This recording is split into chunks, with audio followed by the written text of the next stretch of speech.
자소서를요 공식에만 무조건 대입하려고 하면 절대 안 돼요. 이렇게 지금 저희가 12주 부트캠프라든가 이런 원데이 부트캠프를 통해서 여러분들하고 하고자 하는 거는 계속해서 다른 생존들의 자소서를 보고, 그리고 여러분들이 그것들을 매일매일 한 문항을 작성해 보는 거예요. 근데 안 하잖아. 그럼 제가 어떻게 해줄 수가 없습니다. 그래서 지금 이번에 여러분들하고 이제 어떻게 해볼 거냐면, 실제 이번에 지원한 자소서를 바탕으로 함께 보면서 이 자소서를 어떠한 관점으로 보고 어떻게 내가 작성해야 되는지, 그렇게 우리가 조금 또 치열하게 액션을 해볼 겁니다.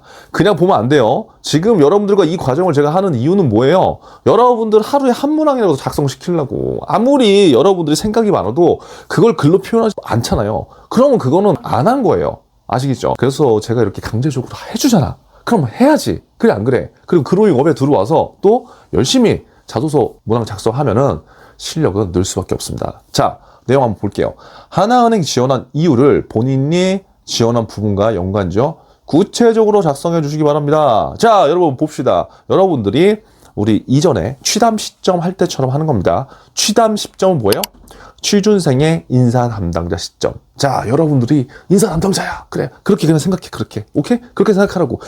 그래야지 여러분들이 평가를 하게 돼요. 우리가 이전에 라이브 할 때처럼. 그래서 이 자소서를 보고 여러분들 뭘 해야 된다? 내가 인사 담당자로 빙의돼서 평가를 해봐야 돼. 얘는 이게 안 됐네. 탈락. 얘는 이게 좋아. 합격.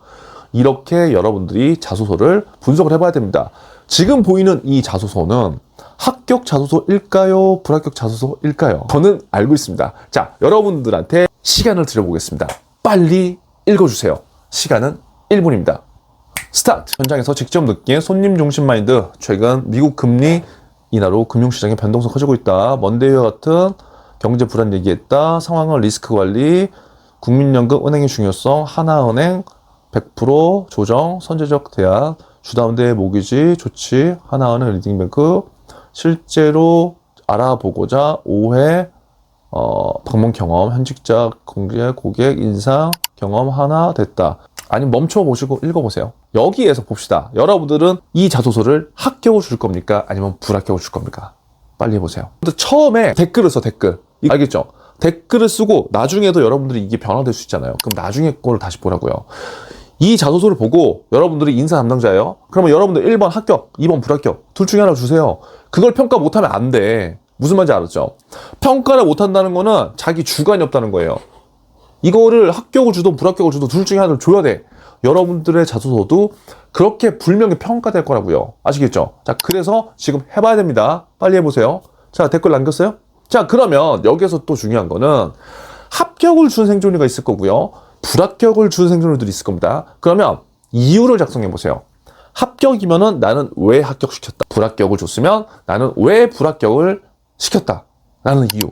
그 이유가 너무 말이 안 돼도 돼. 왜냐면 우리는 이걸로 또 잠재의식을 할 거니까.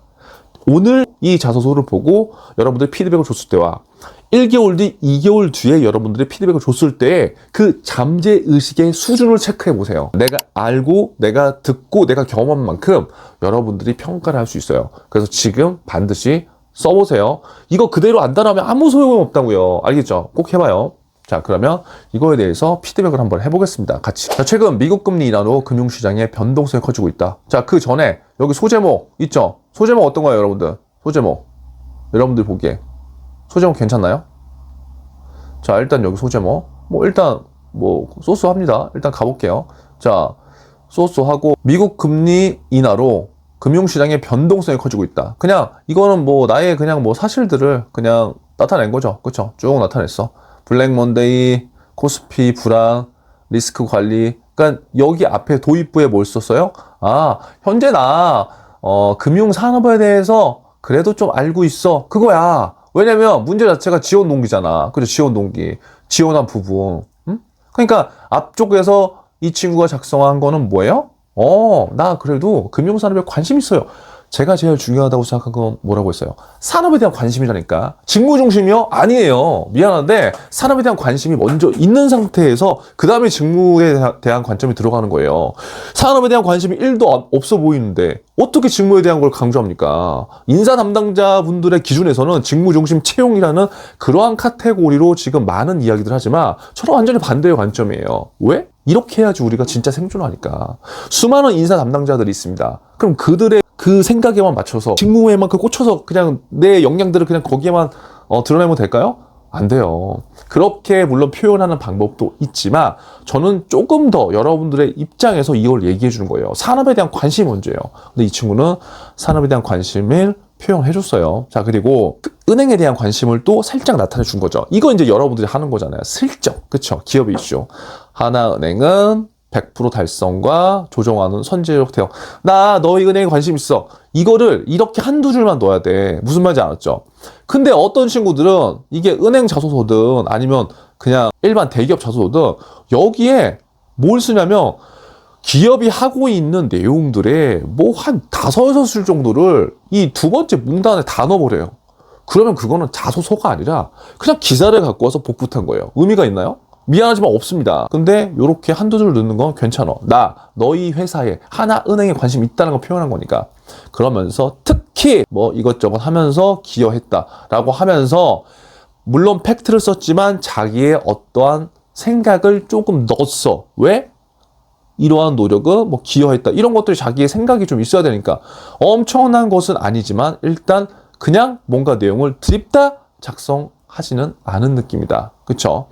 그리고 여기서 중요한 게 있습니다. 저는 실제로 하나은행 리스크 관리 부분을 직접 알아보고자 중요하다. 뭐다? Y나가 적용이 되는 겁니다. 왜 내가 중요하다고 생각했어? 왜? 빨리 얘기해봐. 왜? 아까 이 친구가 얘기한 건 뭐였어요? 리스크 관리에 있어서 되게 중요하다고 했잖아요. 리스크 최소화. 왜? 은행 산업에서 이게 왜 중요한지 나왔어? 안 나왔어? 나왔잖아. 그리고 나서 뭐가 나왔어? 실제로 뒤는 안 봐도 뭘 했는지 알 수 있어. 뭘 가봤다는 거겠죠. 그게 뭐예요? 이건 뭐다? FA 5050. 기가 막힌다. 수업을 잘 듣는 친구야. 그래 안 그래요? 그렇죠? 그래서 이 구조는 괜찮습니다. 그래서 왜 이렇게 꼭 작성을 해야 되는 게 아니라 하나의 그냥 형식을 보여주는 거예요. 꼭 이렇게가 아닙니다, 여러분. 그러니까 여기에서는 Y 나중에 나의 경험이 들어갔다는 거를 봐야 돼요. 무슨 말이냐면 대부분 자소서 지원 동기 작성할 때 복붙하잖아요. 복붙하고 끝이잖아. 그게 아니라 이 친구는 뭐다? 이게 하나은행이든 삼성이든 뭐 LG든 뭐든 결국 Y 나중에 나를 드러내는 거잖아. 내가 경험한 거를. 이 경험을 하고 이걸 받고 인상 깊었고 이걸 내가 느낀 거잖아. 그러니까 나중에 면접에 갔을 때 굉장히 유리할 수밖에 없다. 왜? 이거에 대해서 면접관들이 물어볼 수 있거든요. 그러면 이건 내가 한 거야, 안 한 거야? 한 거기 때문에 Y나 나에 대한 경험들이 굉장히 자연스럽게 나온다. 그럼 면접은 어떻게 되냐? 편안해지는 거다. 왜? 나의 경험으로 끌고 가는 거기 때문에. 근데 여기에 엄청난 어려운 뭐 똑같은 리스크에 대한 아까 위에 이제 리스크에 대한 거 썼잖아요. 리스크 관리에 대한 얘기를 썼더라도 이게 되게 어렵게 만드는 친구들이 있어. 어렵게. 뭐 말을 되게 어렵게 전문적으로. 그럼 그런 친구들은 질문 자체를 되게 뾰족하게 받아요. 리스크에 관련된 걸로. 막 지표상으로. 그러면 대답 못하죠. 그래서 이 자소서라는 게 굉장히 중요합니다. 그래서 저는 단순히 자금 제공에 그치는 것이 아니라 기여하고 싶다. 팁포인트. 고객의 현금 흐름을 개선하는데 기여하고 싶다. 사실 기여 못해. 미안하지만. 그쵸? 하지만 이렇게 썼다고. 그럼 면접 때 물어볼 거예요. 뾰족한 면접관이라면 야, 너 어떻게 현금을 개선하는데 기여할 거야? 그럼 어떻게 해야 돼? 그럼 이거 일단 자소서 쓰고 면접하기 전까지 생각하는 거죠. 아, 저 이렇게 보니까요. 이런 현상들이 있는 것 같은데 이거를 이렇게 개선하면요. 이러한 T포인트로 효과가 나올 것 같습니다. 면접관, 오, 이렇게 되는 겁니다. 아시겠죠? 그래서 이 자소서는 저는 합격을 주겠습니다. 저는 여러분들은 어땠는지 모르겠어요. 근데 왜 합격을 줬다? 자신만의 Y, 나가 들어가 있고 경험 중심의 스토리이기 때문에 똑같은 소재라도 다른 사람들은 이렇게 똑같이 쓸 수가 없다. 즉 면접에서 내 얘기를 할 수 있는 자소서다. 그래서 오늘 정리는 이렇게 하겠습니다. 그럼 여러분, 이 자소서가 합격이 됐을까요? 안 됐을까요? 맞습니다. 이 자소서는 합격 자소서입니다. 여러분들 이러한 식으로 12주 부트캠프에서 내용들을 공유하고 여러분들도 이렇게 하면서 자소서를 반드시 작성을 해봐야 됩니다. 아시겠죠? 내가 이렇게 노력하고 있잖아. 이렇게 노력하고 있으니까 제발 좀 실행 좀 하라고. 그로잉 업은 필수야, 필수. 아시겠죠? 여러분 힘내시고요. 12주 부트캠프는 이렇게 쭉 우리가 달려가는 겁니다. 은행권, 비은행권 전혀 상관없습니다. 이러한 방식으로 자소서를 보다 보면 그리고 매일 작성을 하면 실력이 안 늘 수가 없다. 자소서는 생존 자소서로 끝내시면 됩니다. 아시겠죠? 오늘도 생존하세요.